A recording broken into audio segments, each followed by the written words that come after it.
चलो, संचित निधि कैसे कहते थे? सरकार का जितना भी पैसा रखा हुआ होता है जिस फंड में, उस निधि क्या बोलते हैं? संचित निधि। लेकिन संचित निधि से पैसा निकालने के लिए किसका अनुमति चाहिए होता है? संसद का। बिना संसद की अनुमति से पैसा तो नहीं निकल सकता है, ठीक है ना। लेकिन मान लो संसद का सत्र नहीं चल रहा है और उनको पैसे की आवश्यकता पड़ गया, तो उसके लिए आर्टिकल नंबर 267 के तहत कौन सा फंड की व्यवस्था है, जल्दी बताओ? आकस्मिक निधि। क्या होता है? आकस्मिक निधि। तो जो आकस्मिक निधि जो होता है, इसके बारे में देखते हैं क्या क्या खास बात याद रखना है, ठीक है।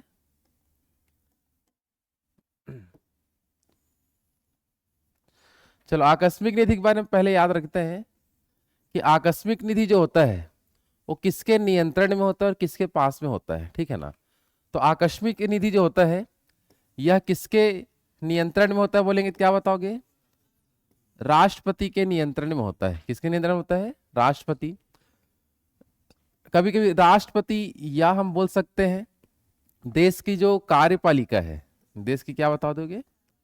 कार्यपालिका, उसके नियंत्रण में भी हम मान सकते हैं कि कार्यपालिका वाले लोग की किसको बोलेंगे? राष्ट्रपति को, कि हमको पैसे की आवश्यकता है। अगर मान लो कार्यपालिका नहीं देता है आपको ऑप्शन में, तो और क्या लिख सकता है? तो ये जो आकस्मिक निधि होता है वो आप सीधा बता सकते हो, ये एक प्रकार से सरकार के नियंत्रण में है। किसके अधीन होती है? सरकार के अधीन ये फंड अपन को बनाया गया है कि सरकार को यदि अचानक पैसे की आवश्यकता पड़ा तो राष्ट्रपति को बोलेगा, और अनुच्छेद 267 के तहत जो कौन सा फंड है, आकस्मिक निधि, उसके अंतर्गत जितने भी पैसे होते हैं उसको आप निकलवा सकते हैं। आए बात समझ में? तो आकस्मिक निधि किसके अधीन होता है? तो पहला ऑप्शन क्या मिल सकता है? और राष्ट्रपति ही ज्यादातर एग्जाम में आता है। लेकिन या करके और क्या लिखा गया जल्दी बताओ? कार्यपालिका, या हम क्या बोल सकते हैं? सरकार अपन बोल सकते हैं। समझ आ पा रहा है? आकस्मिक निधि से अगर हमको पैसा निकालना है तो किसके, अगर हम बात करें किसके इजाजत की आवश्यकता नहीं होता है, तो आप बता देंगे संसद। इसमें बीच में संसद आएगा क्या? नहीं, संसद का परमिशन इसमें नहीं चाहिए होता, याद रखना। समझ आ पा रहा है? बिना संसद के परमिशन से अगर हम पैसा निकालते हैं तो आकस्मिक निधि से निकलता है। किससे निकलता है? आकस्मिक निधि। लेकिन संसद के परमिशन के बाद अगर हमको पैसा निकालना है तो वो संचित निधि से ही निकलेगा। किससे निकलेगा? संचित निधि। और देश का सबसे बड़ा जो फंड है वो संचित निधि होता है। ये अचानक पैसा जरूरत पड़ गया तो इस फंड से निकाल लेते हैं। समझ आ पा रहे हैं कि नहीं, जल्दी बताओ? हाँ, है ना? हाँ, पास वो करते ना, आधे से अधिक वाला। हाँ, इसके लिए नहीं है, वो संचित निधि के लिए होता है। सामान्य बहुमत से निकल जाएगा। बजट जैसे आता है सामान्य बहुमत से पास हो जाता है, लेकिन उसके लिए विनियोग विधेयक वगैरह लाना पड़ता है। विनियोग विधेयक को मेन पारित करना है, तब संचित से पैसा निकलता है। इससे पहले देखे थे अपन। यहां तक क्लियर सबका? अच्छा, आकस्मिक निधि का लेकिन गठन कौन करता है? आकस्मिक निधि का तो इसका गठन कौन करता है बोलेंगे तो संसद। लेकिन क्या संसद पैसा निकाल सकता है क्या? नहीं निकाल सकता, ये याद रखना है। क्लियर है सबका? और संसद ही खुद तय करेगा कि इसके अंतर्गत कितने पैसे रखने हैं, कि आकस्मिक निधि के अंतर्गत कितना पैसा रखा जाना है। इसका निर्धारण करता कौन है बोलेंगे तो संसद। लेकिन संसद खुद निकाल नहीं सकता है। समझ आ पा रहे हैं? और इसमें मिनिमम फंड जो बताया गया है कि आकस्मिक निधि में कम से कम कितना पैसा रहेगा, तो आपको याद रखना है 500 करोड़। कितना करोड़ बता दो? 500 करोड़ मिनिमम वैल्यू इसका होता है। और उससे अधिक यदि हमको रखना है तो संसद द्वारा तय किया जाएगा कि कितना फंड इसमें रखा जाए, कि अचानक पैसे की आवश्यकता पड़ने पर सरकार को पैसा मिल जाए। अगर संसद सत्र में नहीं है तब का बात है। क्लियर है सबका यहाँ तक? हाँ, है ना? और इसमें देख लो और क्या खास बात है कि आकस्मिक निधि से अगर हम कुछ पैसा निकालते हैं, ठीक है ना, तो किसकी स्वीकृति नहीं चाहिए होता है बोलेंगे क्या बताओगे? संसद की स्वीकृति नहीं चाहिए होती है। आकस्मिक निधि से पैसा कब निकालते हैं, अगर कुछ क्वेश्चन आए तो उसमें आपको बताना है कि संसद का जब सत्र नहीं चल रहा होता है, संसद का क्या बोल रहा हूं मैं, सत्र अगर नहीं चल रहा है तो उस समय आकस्मिक निधि से पैसा निकाला जाता है। और सत्र जब चल रहा होता है तो दोनों सदन से हम जो भी है सदनों से संसद से पारित करा के पैसा निकाल सकते हैं। लेकिन सत्र जब नहीं चल रहा होता है उस समय यदि हमको पैसा निकालना है तो कौन से फंड से निकाल सकते हैं बोलेंगे तो आकस्मिक निधि से निकाल सकते हैं। क्लियर है सबका यहाँ तक? तो ये कुछ आकस्मिक निधि के बारे में इतना चीज आपको यहाँ से याद रखना है। क्लियर है सबका? तो फिर से एक बार देख लो, आकस्मिक निधि किसके अधीन होता है बोलेंगे तो या कार्यपालिका या सरकार। क्लियर सबका? संसद को कोई अधिकार होता है क्या? नहीं। लेकिन आकस्मिक निधि का गठन कौन करता है? संसद। तय कौन करता है कि कितना पैसा रखेंगे तो संसद। मिनिमम वैल्यू कितना है? 500 करोड़। इससे पैसा कब निकाला जाएगा? जब सत्र नहीं चल रहा होता है संसद का। कितने प्रकार के सत्र होते हैं? 3 प्रकार का। कौन कौन सा? बजट सत्र, मानसून सत्र और शीतकालीन सत्र। समझ आ पा रहा है? तो ये हो गया हमारा कौन सा फंड के बारे में, आकस्मिक निधि क्या होता है उसके बारे में। क्लियर है सबका यहाँ तक? आगे बढ़े चलो। चलो इसके बाद इंपॉर्टेंट आर्टिकल में हम नेक्स्ट देखेंगे अनुच्छेद क्रमांक 269। क्या देखेंगे जल्दी बता दो? 269, 269।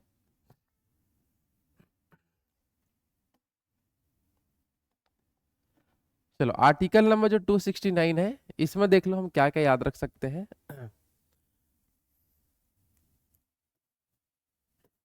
तो अनुच्छेद 269 में लिखा है, इसमें जो पूर्ण रूप से मैं लिख देता हूं, जैसे यहां बताया गया कि माल की बिक्री,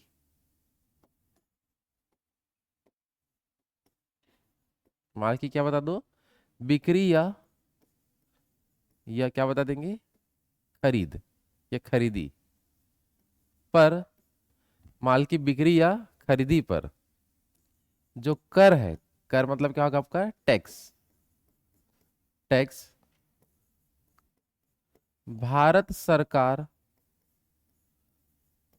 द्वारा लगाया जाता है, लगाया जाएगा। कि जैसे सामान का जितना भी खरीदी या बिक्री होता है उस पर टैक्स कौन लगाएगा जल्दी बता दो? भारत सरकार लगाया जाएगा टैक्स। और उसको संग्रहित भी कौन करेगा? टैक्स को क्या बोल रहा हूं मैं? संग्रहित। संग्रहित भी कौन करता है बोलेंगे तो भारत सरकार ही क्या करेगा जल्दी बताओ? संग्रहित करेगा, है ना? तो इसमें ये नियम होता है। आर्टिकल 269 क्या है? तो माल की जब भी हम क्या करते हैं? बिक्री करते हैं। जब भी हम सामान को खरीदते हैं तो उस समय टैक्स सदैव कौन लगाएगा जल्दी बताओ? भारत सरकार। ठीक है। और संग्रहित भी कौन करेगा? भारत सरकार। लेकिन जैसे सामान की जो खरीदी बिक्री जो होता है वो राज्यों में ही होता है, पूरा किसी भी स्टेट में होगा। और उसके बाद एक होने के बाद जो भी टैक्स आया होता है वो राज्यों को सौंप दिया जाता है। राज्यों को क्या कर देते हैं? सौंपा जाता है। इस टाइप का नियम लिखा है 269 में कि माल की खरीदी बिक्री कौन करेगा जल्दी बताओ? सॉरी, खरीदी बिक्री पर टैक्स कौन लगाएगा? भारत सरकार, मतलब केंद्र सरकार। और केंद्र सरकार उसके बाद उस पैसे को किनको सौंप देता है? राज्य सरकार को सौंप देता है। समझ आ पा रहे हैं? तो इस टाइप का प्रोसेस है आर्टिकल 269 में। तो पूछ देता है टैक्स वसूलने का काम किसका होगा? भारत सरकार। और टैक्स जैसे मान लो कि छत्तीसगढ़ में कुछ सामान बिका, सॉरी बना, और वही सामान उड़ीसा में बिक रहे हैं, तो भाई उड़ीसा में बिक रहे हैं और यहाँ से मतलब कोई खरीद के ले गया होगा, तो हर एक प्रकार का उसमें दो राज्यों के बीच अब कितना टैक्स अपन पे करेंगे। तो होता क्या है कि भारत सरकार उसको वसूल करके अपने पास रख लेगा और छत्तीसगढ़ और उड़ीसा के बीच दोनों को बांट देगा। समझ आ पा रहे हैं? ताकि दोनों राज्यों के बीच मतभेद ना हो। तो 269 में इसी चीज की चर्चा किया गया है कि अगर कोई एक स्टेट से सामान बढ़ रहा है दूसरे स्टेट में जाके बिक रहे हैं तो दोनों स्टेट को फायदा होना चाहिए ना। समझ आ रहा है? तो यहाँ पर वही लिखा है कि बिक्री और खरीदी पर टैक्स कौन वसूलेगा? भारत सरकार। और उनको जो जो राज्यों के बीच में काम हुआ है उनके बीच उसको क्या कर देगा? सौंप देगा कि आपको कितना कितना मिलना चाहिए। समझ आ पा रहे हैं? तो 269 समझ आ गया क्या है इसमें, है ना? चलो 269 के बाद इंपॉर्टेंट मेन को ही अपन देखेंगे। तो इसके बाद याद रखना अनुच्छेद क्रमांक 275 जो एकदम इंपॉर्टेंट लग रहा है उसी उसी पे यहां लिख रहा हूं, ठीक है।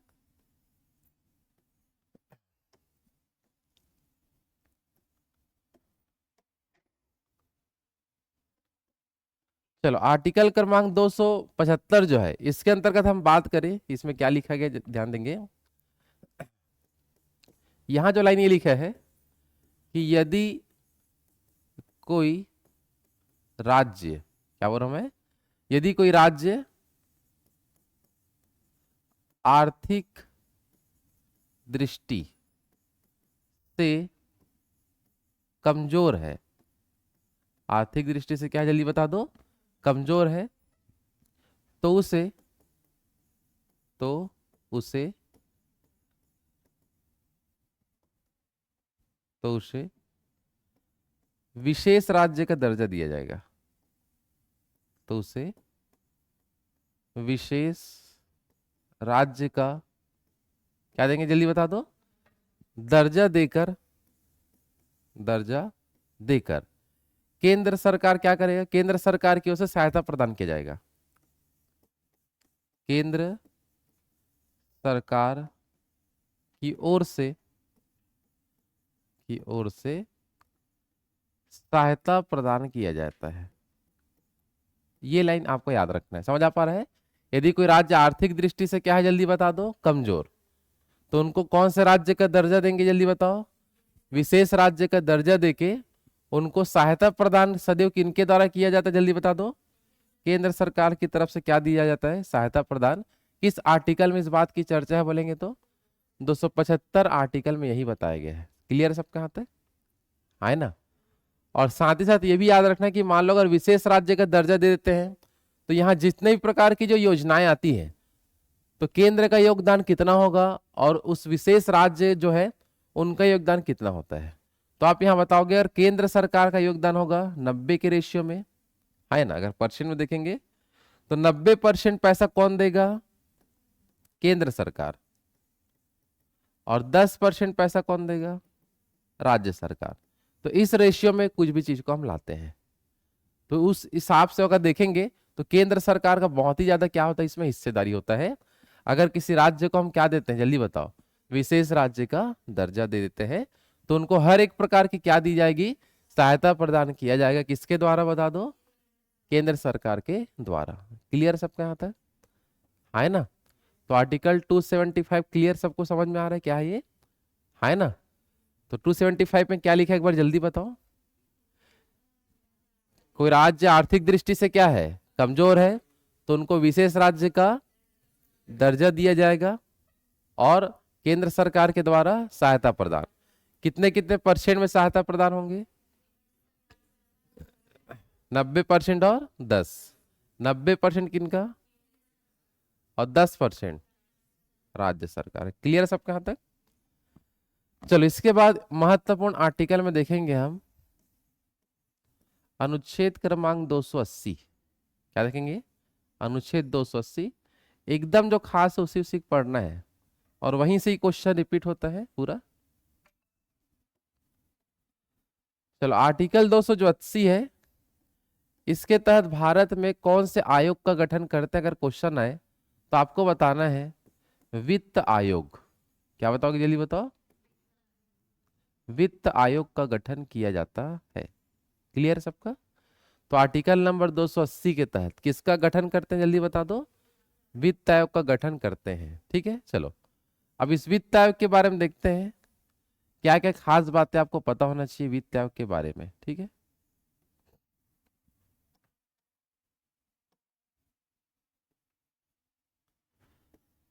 चलो तो इस वित्त आयोग का गठन कौन करता है बोलेंगे तो आपको टिक लगाना है राष्ट्रपति।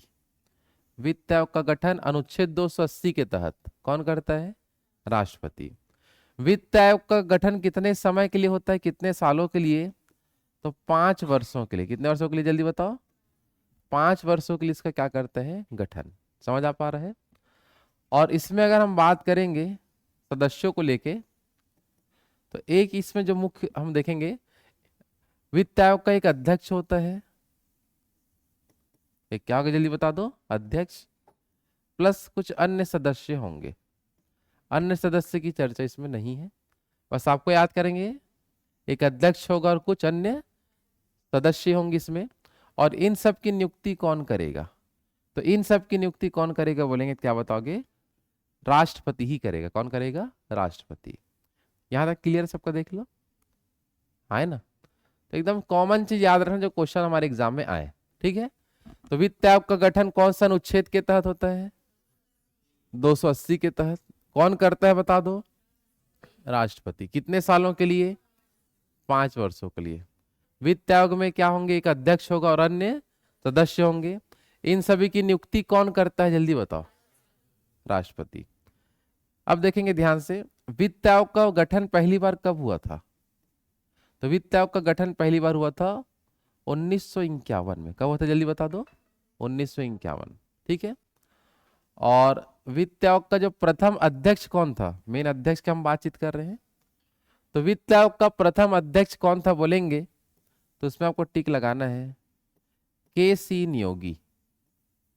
क्या बताओगे, जल्दी बताओ कि वित्त आयोग का प्रथम अध्यक्ष कौन था? बता दो। के.सी. नियोगी। यहां से याद रखना है। तो ये कुछ कॉमन जानकारी हो गया वित्त आयोग के संबंध में क्या क्या होता है। ठीक है, यहां तक क्लियर सबका? चलो, वित्त आयोग का अगर हम काम देखें कि क्या क्या इसका काम होता है, उसको हमको समझना है। ठीक है, चलो। तो वित्त आयोग का हम प्रमुख 3 काम कम से कम आपको याद रखना है। ठीक है। तो इसमें सब 3 काम ये होता है कि देखो, देश भर में जो बहुत सारे ऐसे टैक्स हैं जो केंद्र सरकार के द्वारा वसूला जाता है। केंद्र सरकार के द्वारा जो टैक्स वसूला जाता है पूरा, अब वो टैक्स कैसे टाइप से वसूलते हैं भाई? राज्यों से ही तो पूरा कहीं ना कहीं से केंद्र सरकार पैसा वसूलता है। तो वित्त आयोग का काम ये होता है कि केंद्र सरकार द्वारा जो टैक्स वसूला जाता है उस टैक्स को लास्ट में पूरा राज्य में बांटना पड़ता है। ठीक है ना? तो कौन से राज्य को कितना पैसा देना है, इसको कौन बताता है बोलेंगे, तो वित्त आयोग के द्वारा बताया जाएगा। समझ आ पा रहे हैं? तो केंद्र द्वारा जो टैक्स वसूलते हैं उसका राज्यों में बंटवारा किया जाता है। राज्यों में क्या करते हैं? बंटवारा। मान लो कि केंद्र सरकार अपने आप में अगर 100% टैक्स वसूला है, कितना परसेंट बता दो? 100%। तो उसमें से 42% जो टैक्स है वो राज्यों में बांटना पड़ता है, बाकी को अपने पास रखेगा। समझ आ पा रहे हैं? है ना? अगर देखिए 100 रुपए है तो उसमें से 42 रुपए पर राज्य में बांट देगा। 1000 है तो 420 रुपए को बांटेगा। इस टाइप से जितना करोड़ पैसा वो वसूला उसका 42% किसको दे देगा? राज्यों को। तो क्वेश्चन एग्जाम में आता भी है कि केंद्र सरकार का सबसे ज्यादा खर्चा किस चीज में होता है?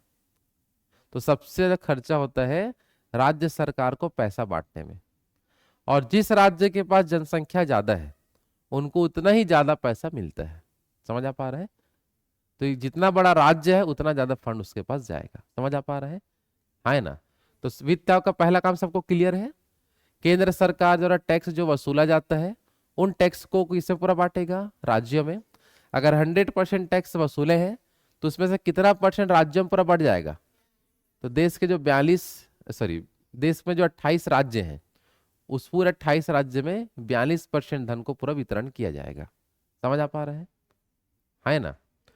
इसके अलावा मान लो कि कोई राज्य को पैसे की अचानक जरूरत पड़ गया तो उनके लिए सहायता राज्यों के लिए हम बातचीत कर रहे हैं कि राज्यों के लिए सहायता अनुदान की ये सिफारिश करेगा कि भाई इस राज्य के पास पैसा कम है, उनको कुछ अनुदान दिया जाए। तो राज्यों के लिए सहायता अनुदान की सिफारिश कौन करता है बोलेंगे, क्या बताओगे? वित्त आयोग के द्वारा ही किया जाएगा। समझ आ पा रहे हैं? है ना? और देश को आगे बढ़ाने के लिए जो सबसे निम्न स्तर का जो हमारा जो संस्थाएं हैं, जैसे कि आप बताओगे नगर पालिका, इसको आगे बढ़ाने के लिए कुछ फंड की व्यवस्था या सिफारिश करेगा। साथ ही साथ पंचायतों को मजबूत बनाने के लिए अनुदान की सिफारिश करता है। किसकी सिफारिश करेगा? अनुदान। कि केंद्र के पास पूरा पैसा होता है तो भाई नगर पालिका पंचायतों को आगे बढ़ाने के लिए, मजबूत करने के लिए किसकी सिफारिश करता है? अनुदान की क्या करेगा सिफारिश? कौन करता है जल्दी बताओ? वित्त आयोग। ठीक है, तो वित्त आयोग के इतने काम आपको यहाँ से याद रखना है। क्लियर है? जल्दी बताओ। तो वित्त आयोग का गठन कौन करता है? राष्ट्रपति। कितने वर्षों के लिए? 5 वर्ष। कौन इसमें होते हैं? एक अध्यक्ष और अन्य सदस्य। इन सब की नियुक्ति कौन करेगा? राष्ट्रपति। प्रथम वित्त आयोग का गठन कब हुआ था? 1951। अध्यक्ष कौन था उसका? केसी नियोगी। मतलब वित्त आयोग का प्रथम अध्यक्ष केसी नियोगी। वित्त आयोग के 3 प्रमुख काम बता दो। पहला, केंद्र द्वारा टैक्स वसूलते हैं उसका 42% राज्यों को बांटने का पूरा सिफारिश करेगा। राज्यों को सहायता अनुदान की सिफारिश करेगा। नगर पालिका और पंचायतों को मजबूत बनाने के लिए किसकी सिफारिश? अनुदान की सिफारिश करेगा। तो इतना चीज आपको वित्त आयोग के बारे में याद रखना है। क्लियर है सबका? यहाँ तक आगे बढ़े। तो वित्त आयोग का आर्टिकल बता दो, कौन सा आर्टिकल है? 280। वित्त आयोग का अनुच्छेद बता दो, 280 यहां से याद रखना है। क्लियर है यहाँ तक सबका? आए ना? चलो इसके बाद सीधा हम इंपॉर्टेंट अनुच्छेद में आगे बढ़ते हैं। तो इसके बाद सीधा आपको याद रखना है, एकदम मेन मेन कोई बस बता रहा हूं, उतना ही बस पढ़ लो। समझ आ रहा है? आर्टिकल नंबर 292 में जो लिखा है, यहां से भी क्वेश्चन बन चुका है, तो इसको बता देता हूं कि ये क्या चीज है। ठीक है,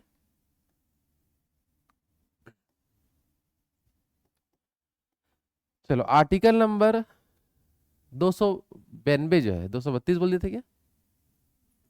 292। आर्टिकल नंबर 292 है। इसके तहत क्या किया जाता है?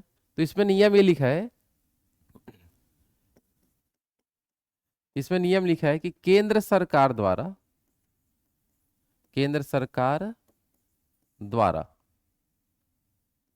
विदेशों से ऋण लिया जा सकता है। विदेशों से ऋण, या इसी का हम लोन बोलते हैं, ऋण लेकर किसी भी योजना का संचालन किया जा सकता है। किसी भी योजना का क्या कर सकते हैं? संचालन। तो इस चीज की चर्चा आर्टिकल 292 में है कि केंद्र सरकार के द्वारा विदेशों से ऋण लेकर भारत देश के अंदर किसी भी प्रकार का योजना के क्या कर सकता है? संचालन कर सकता है। किस आर्टिकल में यह नियम है बता दो? 292 में। आ रहे यहाँ तक समझ में? बन जाएगा? ठीक। चलो 292 के बाद आगे बढ़ते हैं। Article number 293, 293।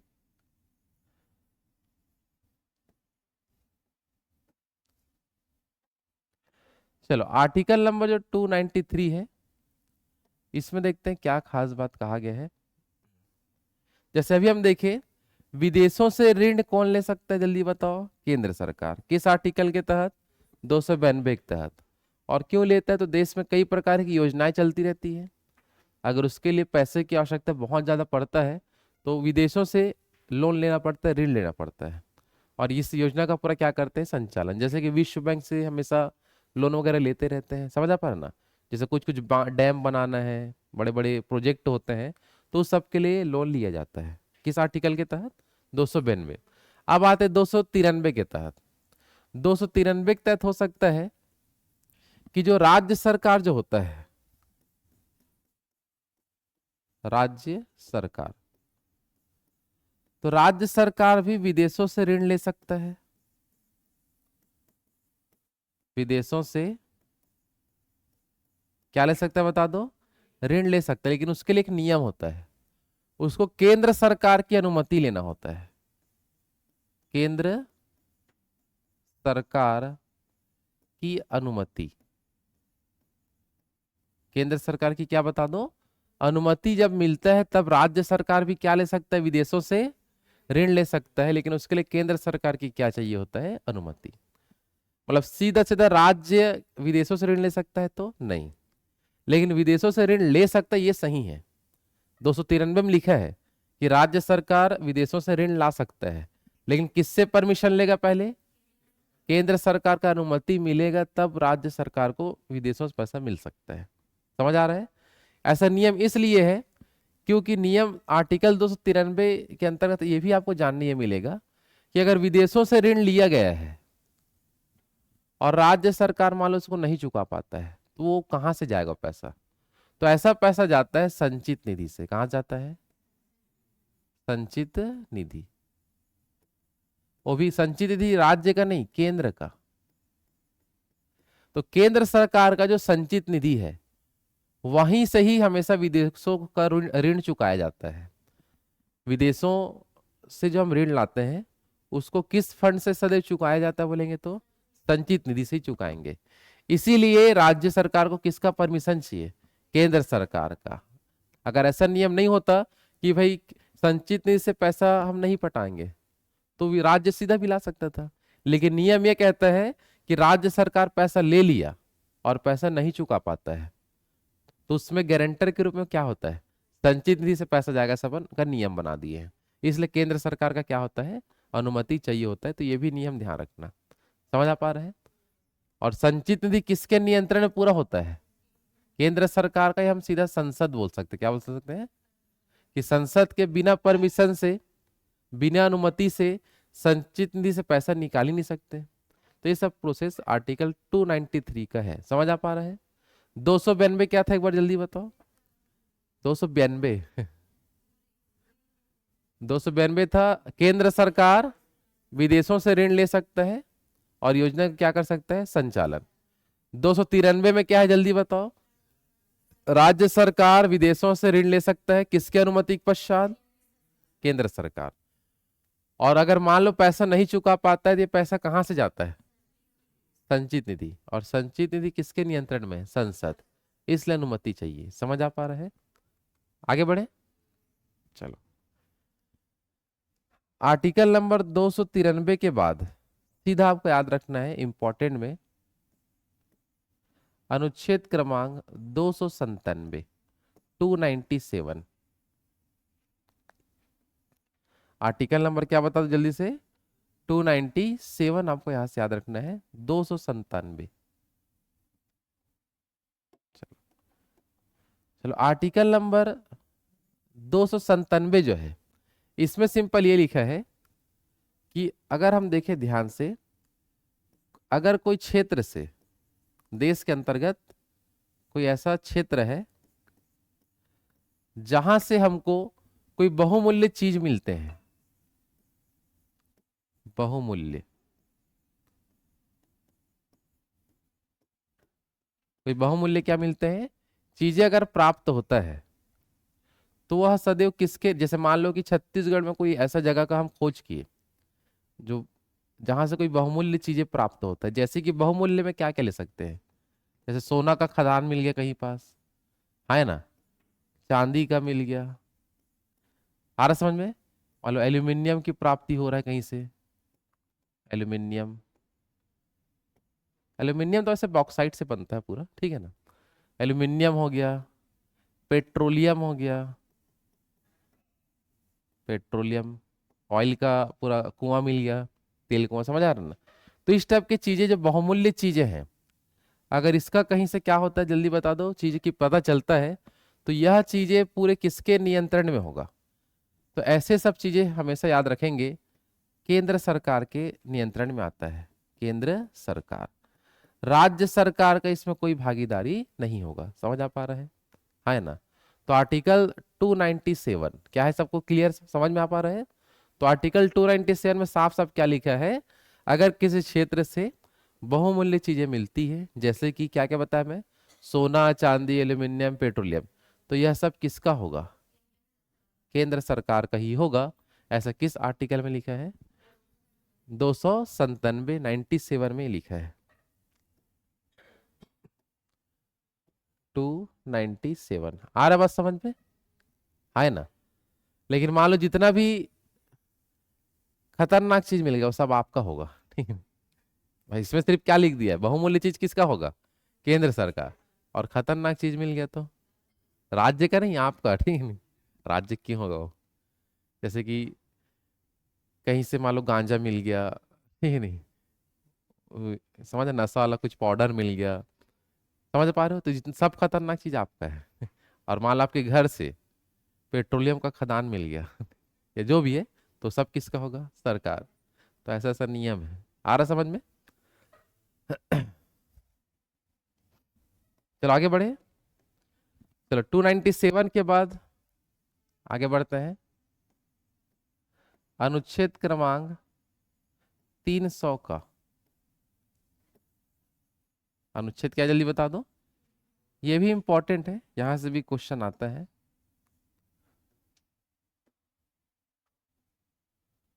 चलो आर्टिकल क्रमांक जो 300 का जो है, इसके अंतर्गत ये बताया गया है कि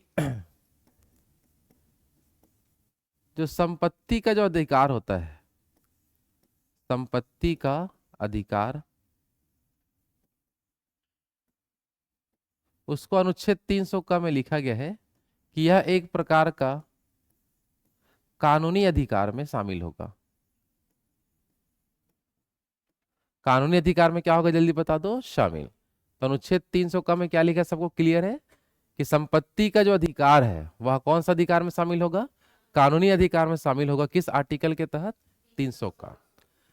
ये तो बस इसमें लिख दिया, इतना ही चीज आपको याद रखना है, लेकिन इसकी कुछ विशेषता भी देख लो कि जो संपत्ति का जो अधिकार था, ये वाला जो चीज था, संपत्ति का अधिकार जो पहले क्या था, तो पहले ये हमारा था मूल अधिकार। क्या था, जल्दी बताओ। मूल अधिकार भी था। क्या था, जल्दी बता दो, मूल अधिकार। और ये हमारा एक प्रकार का स्वतंत्रता का अधिकार भी था। संपत्ति का जो अधिकार एक प्रकार का क्या था, जल्दी बता दो। तो ये मूल अधिकार की श्रेणी में भी था और स्वतंत्रता के अधिकार में भी था। मूल अधिकार में लिखा था, जब आप अनुच्छेद क्रमांक जब 30 पढ़ते हैं, अनुच्छेद कौन सा बता दो, 30। अनुच्छेद 30 में साफ साफ ये लिखा था कि संपत्ति का अधिकार हमारा एक प्रकार का मूल अधिकार होगा। क्या होगा, जल्दी बता दो, मूल अधिकार। समझ आ पा रहे हैं। और अगर हम अनुच्छेद 19F देखते हैं, अनुच्छेद क्या बता दो, 19F, तो उसमें लिखा था कि संपत्ति का अधिकार हमारा स्वतंत्रता के अधिकार में शामिल होगा। समझ आ पा रहे हैं। तो दोनों ही आर्टिकल जो है, ये संपत्ति के अधिकार को लेकर चर्चा किया गया था, लेकिन इसको अब क्या बना दिया गया वर्तमान में, कानूनी अधिकार। कानून के हिसाब से आपको चलना होगा। समझ आ पा रहे हैं।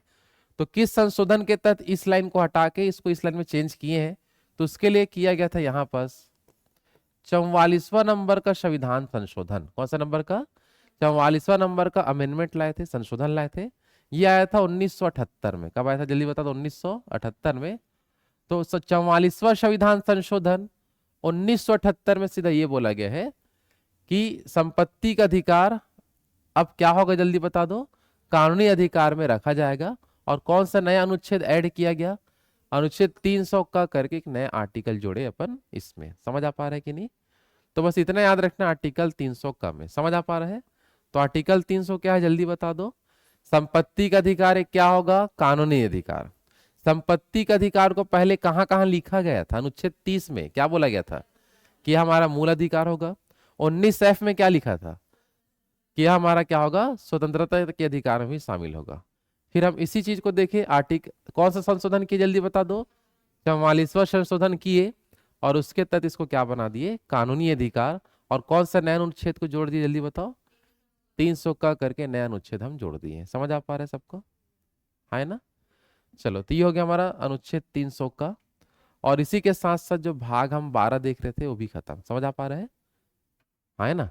तो भाग 12 पूरा खत्म हो चुका है, जिसमें अनुच्छेद 300 तक का लास्ट एंडिंग था, ठीक है ना। लेकिन आर्टिकल 300 का हम तक खत्म किए। क्लियर है सबका। चलो कल हम आगे पढ़ेंगे भाग 13। क्या पढ़ेंगे, जल्दी बता दो। ठीक है, भाग 13 में आर्टिकल आपको याद रखना है 301 से लेकर 307। कहां से कहां तक है, जल्दी बताओ। 301 से 307।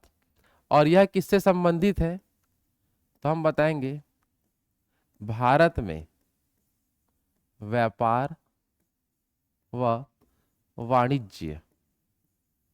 क्या बता देंगे, भारत में व्यापार और वाणिज्य से क्या है बता दो, संबंधित आर्टिकल आएगा भाग 13। समझ आ पा रहे हैं कि नहीं। एक बार भागों का रिवाइज कर लो तो क्या क्या हम देखे हैं, ठीक है ना। भाग 13 तो हम कल पढ़ लेंगे। समझ आ रहा है। भाग 1 क्या था, जल्दी बताओ, किस टॉपिक से रिलेटेड था भाग 1, संघ और राज्य क्षेत्र, समझ आ रहा है। भाग दो में क्या था, जल्दी बताओ।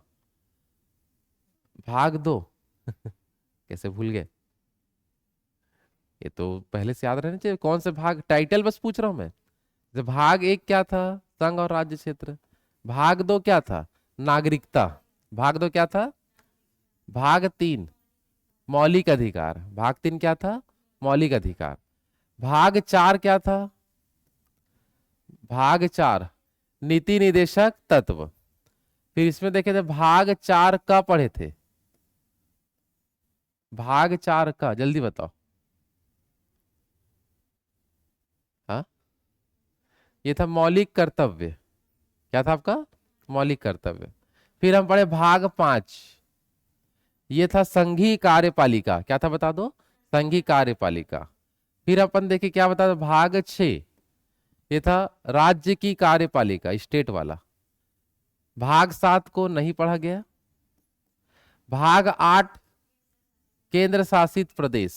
भाग आठ क्या था, भाग नौ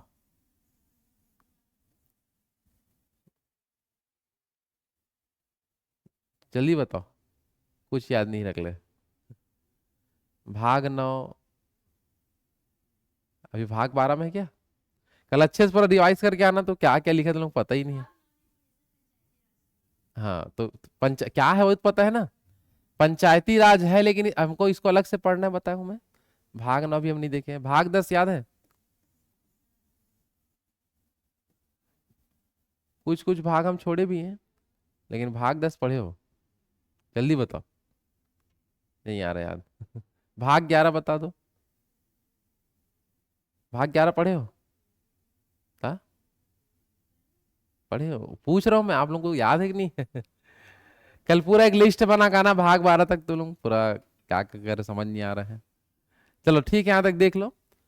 आज हम लोग कहाँ तक, भाग बारह खत्म हो चुका और किस में आ गए हैं, भाग तेरह। तो शुरू में कॉपी में का लिस्ट बनाना गाना सब लोग, कि कौन सा भाग किससे रिलेटेड है, भले उसको हम पढ़े हो चाहे ना पढ़े हो। समझ आ पा रहा है, एक फर्स्ट पेज में पूरा आपका लिखा होना चाहिए, ठीक है। तभी तो हम कहाँ से कहाँ तक आर्टिकल किस में, उसको भी अपन कंपेयर करेंगे। और आधा क्वेश्चन तो इसी में साथ है, भाग में कौन से भाग में क्या लिखा है, कौन से भाग में कहाँ से कहाँ तक अनुच्छेद है, तो सबको देखेंगे। कल पूरा लिस्ट बनाना कहा ना। और कल कल कल हम आगे कहाँ से पढ़ेंगे, भाग तेरह से भारत में व्यापार वाणिज्य को लेके 301 से 307 तक है, लेकिन इसमें चार ही आर्टिकल पढ़ना है, 301 302 303 और 304। उस चार आर्टिकल में भाग खत्म हो जाता है। आ रहा समझ में। चलो तो बाकी कल देखते हैं, जहां तक लिख लेना, ठीक है।